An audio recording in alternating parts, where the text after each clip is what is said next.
Be careful what you wish for because it can become a reality. Yeah. The untouchable True School Sports Empire proudly presents something the boxing game's missing. Hey, what's going on? It's your boy BT, and I came here to talk some boxing with the thousands of True School Sports subscribers. This is the official post-fight review for Sergey Kovalev versus Robin Safar, and the result of the fight is a wide Robin Safar UD. I think this was the swan song. This was the end of Sergey Kovalev. You know, it was an intriguing fight coming into the card. And by the way, just so you guys know, I'm gonna go live here shortly in a couple of hours. Just right now, I'm just enjoying the latter parts of the card. You know, these Saudi cards, they drag on a long time, so just enjoying the prelims right now. But to talk about this fight, because it was of intrigue to me, because I'm a big Sergey Kovalev fan.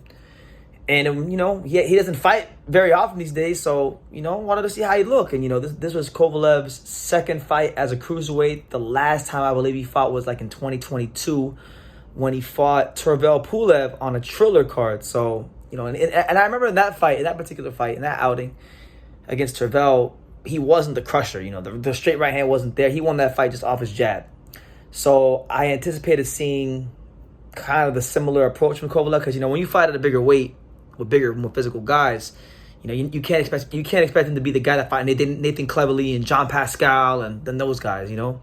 So with that being said, it was an interesting fight because I thought early on, what's his name, Safar, he did impose his size. When he could close the gap on Kovalev, he would lean on him and try to get him tired. And you saw Kovalev's left rib cage really red by the third or fourth round.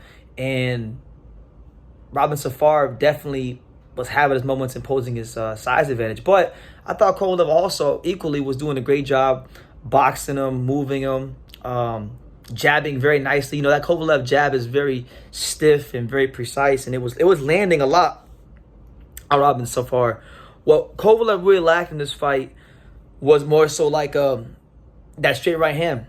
The straight right hand that made him a top 3 pound-for-pound fighter on the other one point. He couldn't land it enough and with enough authority to get the respect and discourage Robin Safar. So Safar just kept coming forward and forward and forward, and things ultimately reached its apex, its peak, when in the last, I think it was the last 10 or 15 seconds of the last round, Robin Safar threw a left hook that landed flush on Kovalev.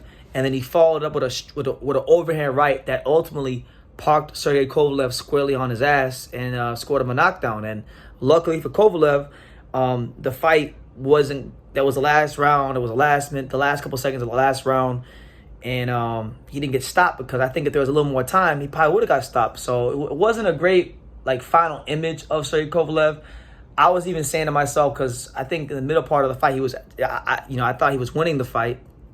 Even when he was up, I was like, man, even if he wins, he needs to hang it up, just because of the fact that it's sad to watch. You know, this is a guy that was creme de la creme, top shelf, you know, as good as you can get in boxing at one point.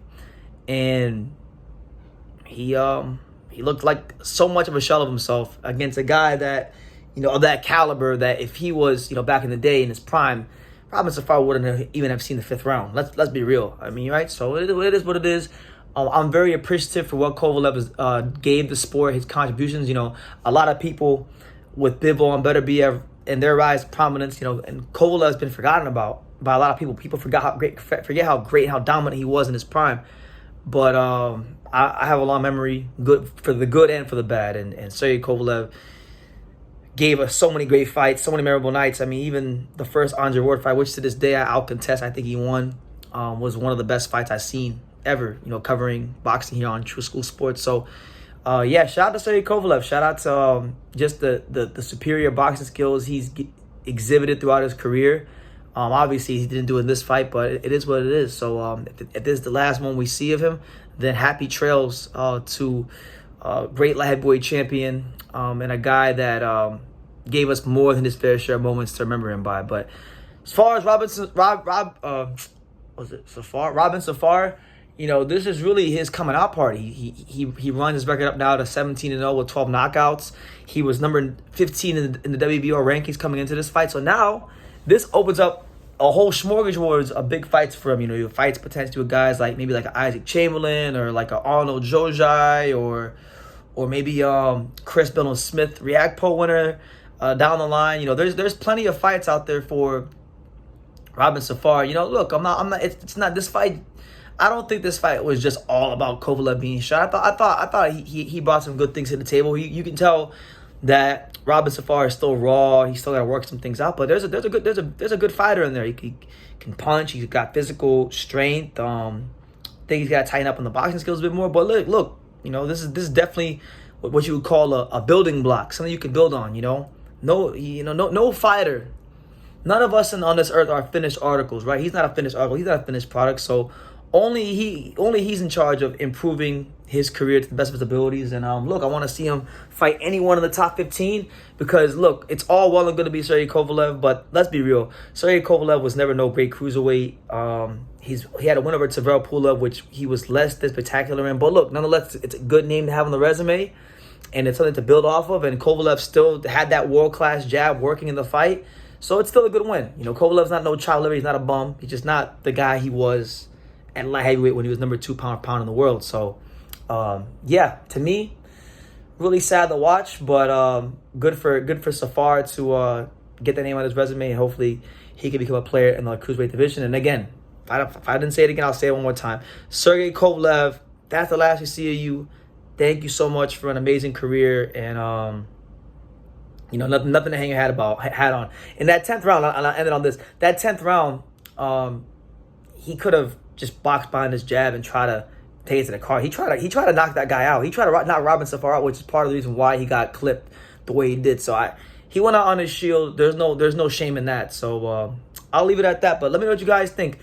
What did you guys think of Kovalev's performance? Or do you guys think he should retire? And what did you guys make of Robin Safar? I'll be live here in a couple of hours, probably around Opataya, Breedis. So don't panic. I will be live. But yeah, leave your comments down below. Make sure you guys take the time to subscribe. And like I say in every single one of these videos, you can love me or you can hate me. But I'm just a kid from Daniel. So until next time, take care, guys. Thank you for watching another video on the untouchable True School Sports Empire.